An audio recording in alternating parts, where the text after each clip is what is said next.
వినిపించే కథల ఆత్మీయ శ్రోతలకు సాదర స్వాగతం. ఈనాటి వినిపించే కథ డాక్టర్ ఎం సుగుణరావు గారి కథ దేశమంటే మట్టి కాదోయ్. వినిపించేవారు శ్రీ వెంపటి కామేశ్వరరావు. ఈ కథ సాహితీ కిరణం వాసా ఫౌండేషన్ వారి కథల పోటీలో బహుమతి పొందిన కథ. రచయిత డాక్టర్ ఎం సుగుణరావు గారు విశ్రాంత భారత ప్రభుత్వ రంగ బీమా సంస్థ సీనియర్ డివిజనల్ మేనేజర్ స్థాయి అధికారి. 30 ఏళ్లుగా దాదాపు 300కు పైగా కథలు వారి కలం నుంచి జాలువారాయి. 100కి పైగా బహుమతులు పొందిన కథలు, 4 కథ సంపుటాలు వెలువరించారు. ఆకాశంలో ఒక నక్షత్రం కథను వారి కుమారులు శ్రీ వంశీ మట్ట ఆంగ్లంలోకి అనువదించగా, ఇండియన్ ఆన్సెంబుల్ ద్వారా ఇంగ్లీష్ నాటకంగా బొంబాయి టాటా లిటరేచర్ ఫెస్ట్ సుల్తాన్ పదంసే అంతర్జాతీయ స్థాయి ఇంగ్లీష్ నాటకాల పోటీల్లో ₹1,00,000 బహుమతి పొందింది. కొన్ని కథలు కన్నడంలోకి అనువాదితమయ్యాయి. స్వాతి మాసపత్రిక ప్రతిష్టాత్మక అనిల్ అవార్డ్, నాటా అవార్డ్, మక్కెన రామసుబ్బయ్య అత్యున్నత కథా పురస్కారం, జాగృతి వాకాటి పాండురంగారావు స్మారక పురస్కారం, ముల్కనూరు గ్రంథాలయ బహుమతి వారి పురస్కారాల్లో కొన్ని.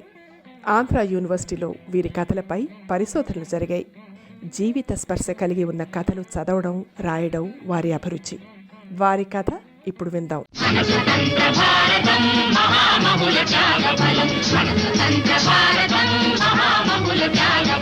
మానధనుల శౌర్య ఫలం నవ స్వతంత్ర భారతం, మానధనుల శౌర్య ఫలం నవ స్వతంత్ర భారతం, మన స్వతంత్ర భారతం మహో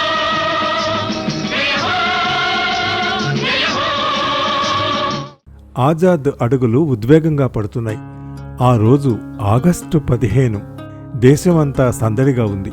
స్వాతంత్ర్యం వచ్చి 75 సంవత్సరాల తరువాత ఆజాదీ కా అమృత్ ఉత్సవ పేరుతో దేశమంతా పండుగ చేసుకుంటోంది. తనకు 10 ఏళ్ల వయసు ఉన్నప్పుడే ఆ ఊరు వదిలిపెట్టేశాడు. బంధువుల పెళ్లి కోసం ఆ ఊరు వచ్చి 2 రోజులైంది. ఊరు చూద్దామని తన చదివిన స్కూలు వైపు నడక సాగిస్తున్నాడు. స్కూల్ చేరిన ఆజాద్కి ఒక్కసారి నిస్పృహ కలిగింది. శిథిలావస్థలో ఉన్న స్కూలు భవనం చుట్టూ ఉన్న ప్రహరీ కూడా పెచ్చులు రాలుతోంది.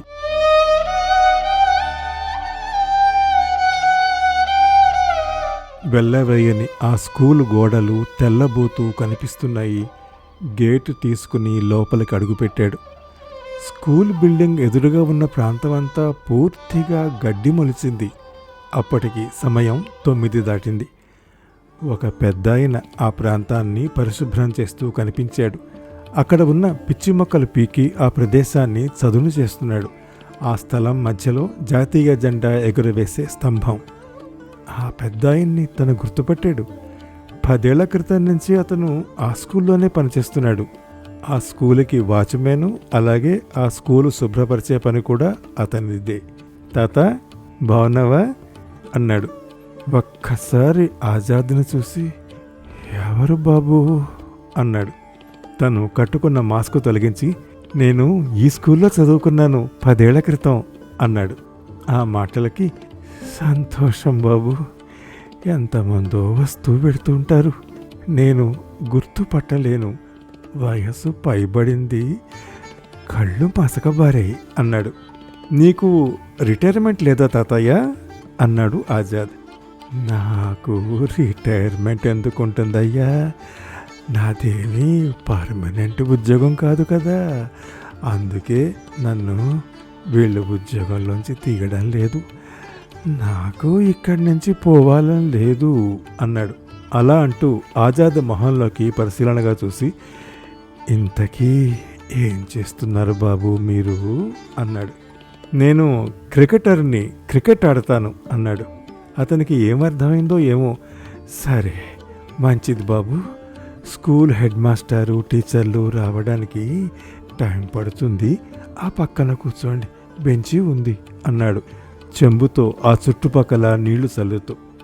ఏమిటి మన స్కూల్ బిల్డింగ్ ఇలా అవసాన దశలో ఉంది, బాగు చేయించుకోలేమా అన్నాడు ఆజాద్ అతనితో పాటు నడుస్తూ.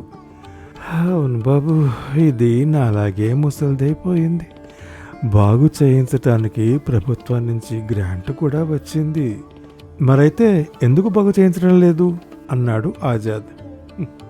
హే ఉంది బాబు, గొడవలు స్కూల్ హెడ్ మాస్టర్కి టీచర్లకి పడదు. ప్రభుత్వం ఇచ్చే డబ్బుతో పాటు ఈ ఊళ్ళోని మోతుబరులు కూడా సహాయం చేస్తే ఈ స్కూల్ బిల్డింగ్ బాగుపడుతుంది. అయితే ఎవరు కలిసి రారు.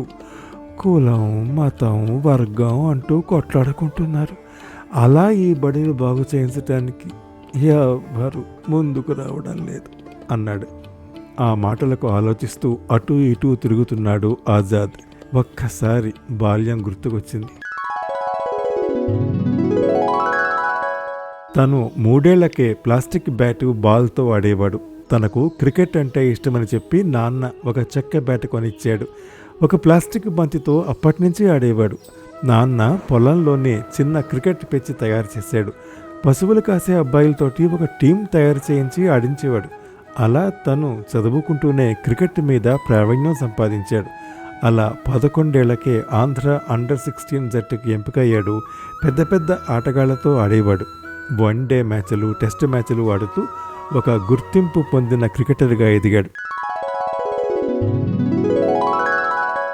అదంతా గుర్తుకొచ్చేసరికి ఆజాద్కి మనసులో దిగులు కలిగింది. తన వైభవం చూసేందుకు నాన్న లేడు. ఒక్కసారి బాధతో మనసు మోగగా అయిపోయింది.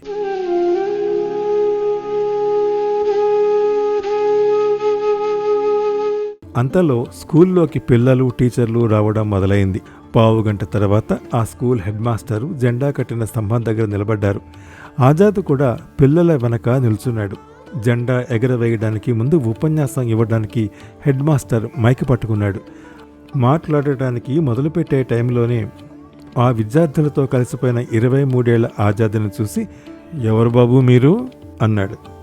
ఆజాద్ తన మాస్క్ తొలగించి, నమస్తే సార్, నేను ఈ స్కూల్ విద్యార్థిని, నా పేరు ఆజాద్ అన్నాడు 2 చేతులు జోడించి.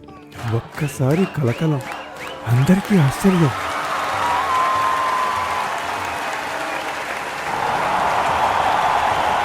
ఆజాద్ ఆజాద్ అంటూ చప్పట్లు కొట్టారు.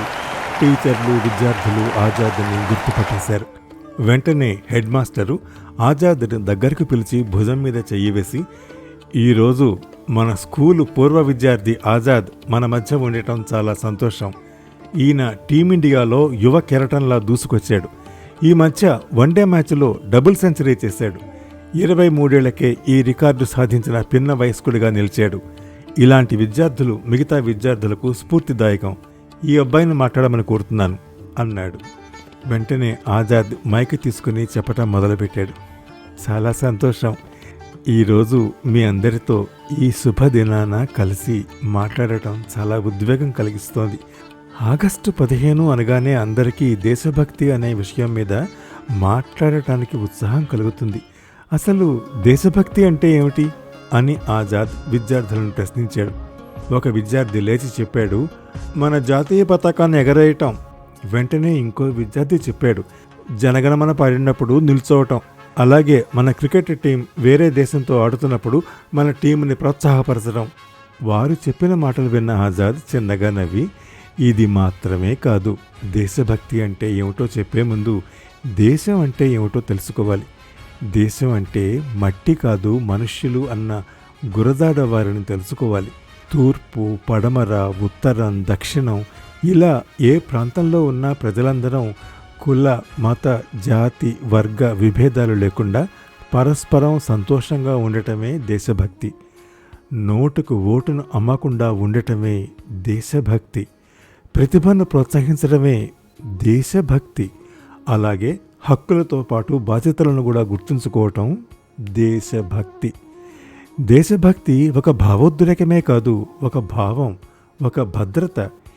ఈ దేశం నాది కాదు, ఈ దేశం నేను అనుకోవటమే దేశభక్తి. ఈ సందర్భంగా మీకు ఒక విషయం చెప్పాలి. 1999 జూలై 26 గురించి మీకు తెలుసా అన్నాడు ఆజాద్.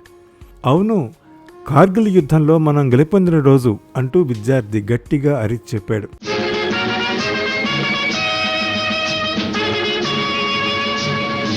ఆ మాటలకి ఆజాద్, అవును, ఆ రోజు కార్గిల్ విజయ దినోత్సవం. ఆ యుద్ధంలో ఎందరో సైనికులు అమరులయ్యారు. ఆ యుద్ధానికి ప్రత్యక్ష సాక్షి మా నాన్న. ఆయన ఒక సైనికుడు. ఆ శీతల ప్రాంతంలో -48 దగ్గర శ్రీనగర్ నుంచి లేహ్ కలిపే జాతీయ రహదారి దగ్గర మా తండ్రి గారు పనిచేశారు. ఆ సమయంలో ఆ శీతల వాతావరణంలో పనిచేయడంతో ఆయన కళ్ళు దెబ్బతిన్నాయి. మెల్లగా కంటి దృష్టి తగ్గుతూ వచ్చింది. డాక్టర్లు వైద్యం చేసినా ఆయన కంటి చూపు తెప్పించలేకపోయారు. ఆ పరిస్థితుల్లో ఆయన పదవీ విరమణ ద్వారా తమ సొంత ఊరు వచ్చేశారు. తరువాత 2000వ సంవత్సరంలో నేను పుట్టాను. ఆయనకు చూపు లేకపోయినా అంతరనేత్రంతో చూసేవారు. ప్రభుత్వం నుంచి వచ్చిన డబ్బుతో కొద్దిగా పొలం కొనుక్కుని వ్యవసాయం మొదలుపెట్టారు. అలా వ్యవసాయం చేస్తూ క్రికెట్పై నాకు ఉన్న ఇష్టాన్ని ఆయన పసిగట్టి నన్ను క్రికెటర్గా తీర్చిదిద్దారు. అలా ఎదుగుతోన్న దశలో నేను ఆడుతోన్న రంజీ ట్రోఫీ మ్యాచ్లకి ఆయన వచ్చేవారు. నా క్రికెట్ను ఆయన చూడకపోయినా ఆయన ఆ స్టేడియంలో ఉంటే చాలనుకునేవాడిని. అదే నాకు కొండంత బలం. చెప్పడం ఆపి ఆజాద్ తన కళ్ళ నుంచి వస్తున్న కన్నీళ్లను తుడుచుకుంటూ మళ్ళీ చెప్పడం మొదలుపెట్టాడు. అయితే ఆయన నా విజయాన్ని చూడకుండానే ఆరోగ్యం క్షీణించడంతో 4 ఏళ్ల క్రితం చనిపోయారు. దేశం కోసం ఆయన ప్రాణాలు అర్పించారు. ఆయనలాగా ఎందరో సైనికులు మన దేశ సరిహద్దుల వద్ద కాపలాకొస్తున్నారు. దేనికోసం? ఒక్క క్షణం చెప్పడం ఆపి స్కూలు ఆవరణలో ఉన్న విద్యార్థులకేసి టీచర్లకేసి దృష్టి సారించాడు. అంతా మౌనం వహించారు. మళ్ళీ చెప్పటం మొదలుపెట్టాడు. నేను ఈ మధ్యనే క్రికెట్ టెస్ట్ మ్యాచ్ ఆడటానికి ఒక దేశం వెళ్ళాను. మ్యాచ్ అయిపోయిన తర్వాత ఆ దేశంలో మా క్రికెటర్లతో కలిసి విహారయాత్రకు బయలుదేరాం. మేము అలా నడుస్తూ వెళ్తుంటే అప్పుడే పెళ్ళైన ఒక జంట పెళ్లి బట్టల్లోనే మేము నడుస్తున్న ప్రాంతం పక్కనున్న ఒక ఆవరణలోకి వెళ్ళారు. మాకు ఆశ్చర్యం కలిగింది. ఆ ఆవరణ ఒక శ్మశాన వాటిక. ఆ పెళ్ళైన జంట ఆ ప్రదేశానికి ఎందుకు వచ్చారో మాకు అర్థం కాలేదు. మన దేశంలో ఇలా శుభకార్యం జరిగిన తర్వాత శ్మశానాలకు వెళ్ళటం అశుభంగా భావిస్తారు. కానీ మమ్మల్ని ఆశ్చర్యం కలిగించేలా ఆ పెళ్ళైన దంపతులు ఆ శ్మశాన వాటికలోని సమాధుల దగ్గర మోకరిల్లి పూలగుచ్చాలు ఆ సమాధులపై ఉంచుతూ నివాళులు అర్పిస్తున్నారు. అలాగే ఆ సమాధిపై క్యాండిల్ వెలిగించారు. అప్పుడు మాకు తెలిసింది ఆ సమాధులు యుద్ధంలో మరణించిన మృతవీరుల సమాధులని.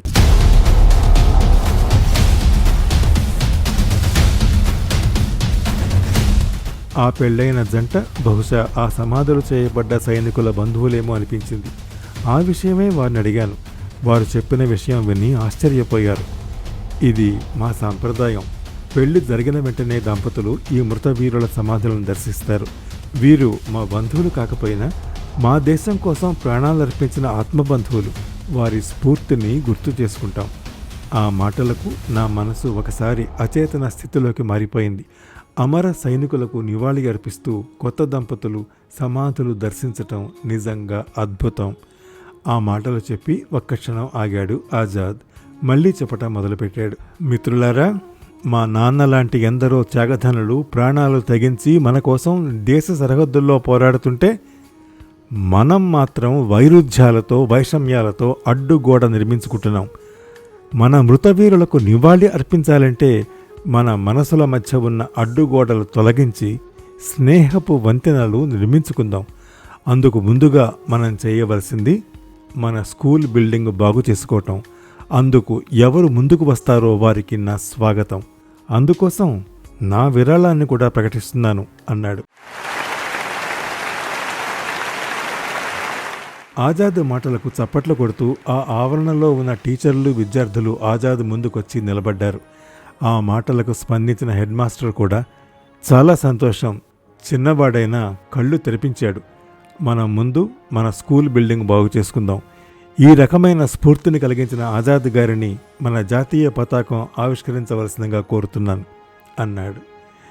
ఆ మాటలకు ఆజాద్, నేనింకా చిన్నవాణ్ణి, ఈ జాతీయ పతాకం ఆవిష్కరణ చేసే అర్హత కలిగిన ఒక వ్యక్తి ఉన్నాడు మన మధ్యనే, ఆయనే నిజమైన దేశభక్తుడు అన్నాడు. ఆ హెడ్ మాస్టర్తో పాటు టీచర్లు విద్యార్థులు కూడా ప్రశ్నార్థకంగా చూశారు. ఆజాద్ గబగబా నడుచుకుంటూ కొంచెం దూరంలో ఉన్న ఆ ఉదయం పూట తనకు కనిపించిన ఆ పెద్దాయన చెయ్యి పట్టుకుని ఆ జెండా ఎగురవేసే స్తంభం దగ్గరకు తీసుకొచ్చాడు. మంచిది అంటూ ఆ హెడ్ మాస్టర్ ఆ సెక్యూరిటీ పెద్దాయనతో జెండా ఎగురవేయించాడు. జరిగిన ఆ పండుగకి ఆజాద్ మనసు ఆనందంతో ఉప్పొంగింది. పైనుండి నాన్న నన్ను ఆశీర్వదిస్తాడు అనుకుంటూ తండ్రిని తలుచుకున్నాడు.